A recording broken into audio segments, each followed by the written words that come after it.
Chistye Prudy. From the moment of opening until November 5th, 1990, the station was called Kirovskaya in memory of Sergei Kirov, a statesman of the USSR. The station received the name Chistye Prudy like Chistoprudny Boulevard, to which its exits lead. It's interesting that until 1703, butcher shops located on the banks of the Pom dumped their waste into the Pom, and the Pom was called Pagani. After the Pom was cleaned, they began to call it Clean, and this name stuck. Initially, the station was double vaulted.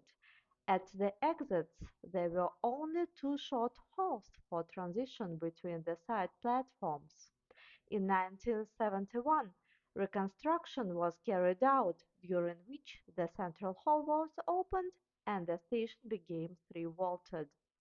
In 1947, at Chistye Prudy, for the first time, fluorescent lamps were installed in the capital's metro instead of incandescent lamps.